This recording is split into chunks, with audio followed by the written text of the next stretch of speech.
适合自己最重要。对，因为歌手很个人特质，如果你变成是要去假装或者是模仿一个人的时候，就看不到那个真。那现在大家喜欢看到更真切的艺人。那像比如说像我自己，早期大家习惯是比较包装嘛，对不对？比如说我的第一张专辑的前2首歌，我必须说它真的不像我。对，那时候也还小嘛，那你就是听着公司的定位，而那个时候的潮流是这样在做的。直到第4波《当你》，就是我的第一张专辑《当你》，那时候穿上我自己，那个时候那个 MV 的制服就是我自己高中的制服，穿上我自己高中制服，然后是我很自然的样子，然后它就很贴我，反而那首歌就大家的回响就。知道那首歌，大家的回响就更大，所以我觉得是适合自己这件事情是很重要。我觉得应该是这样，他应该是要顺着自己的状态去做的，因为刻意去做，我刚刚就讲，你看你不贴，那是假的，然后你就会知道那个刻意就不吸引人，或是你就 touch 不到，对，所以当然是比较顺其自然。顺着自己现在的状态去做适合自己的事。其实甜蜜教主它是我很成功的一个阶段，对，也许曾经在外界，就是说一路这样走来，外界曾经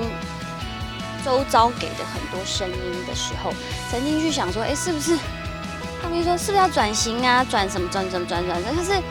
其实一路这样看下来，我真的很不一样，对不对？我们真的不一样。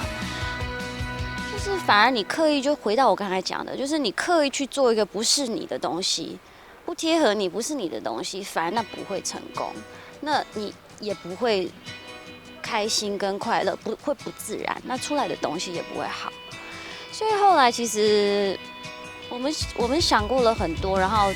也试过很多。我说真的，最后其实我不觉得它是一个包袱，因为它是我的特色。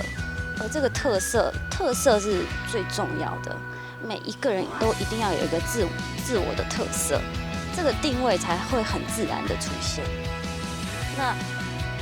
甜蜜这一块，它就是我的特色之一，就是多练习，真的就是这么老话一句。那因为甚至是说，虽然唱歌需要有自己的特色。但是你在学习的过程中，我其实完全不反对先模仿。那个模仿不是模仿人家的声音特质，因为声音特质是很个人特色的，是去模仿人家的技巧，就是然后不断的去练习。然后，但是当然脑袋里面不能去想着要模仿人家的音色的话，它渐渐的时间长了之后，它会内化变成自己的。所以你有一些你还是不懂得这么多的情感的时候，你先去模仿，甚至像我小时候也会听梅姐的歌啊。小时候，对不起梅姐，对，现在很多人也是都称到我也是小时候，就是这样。有时候唱歌大家会有一些哽音、一些气音什么之类的，那个都是有时候有些情感不当历练还不够的时候，你很自然就是没有。那你只能先从很仔细的去听人家怎么唱歌，怎么说这个故事，然后从中去，就像我刚刚讲的，多练习，然后渐渐会内化成自己。可是心态上绝对不能是想要去模仿音色的。你想什么，你去想什么，你就不是在想这首歌。对，你就是要顺着这首歌，你要想这首歌，顺着这首歌的情绪去唱。那脑袋去想什么，应该是在唱这首歌之前去理解它的歌词，去了解它的意境，然后去做一点投射。可是你在唱的当下，你要在这首歌里面，你没有空去想别的。当你去想别的的时候，你其实那个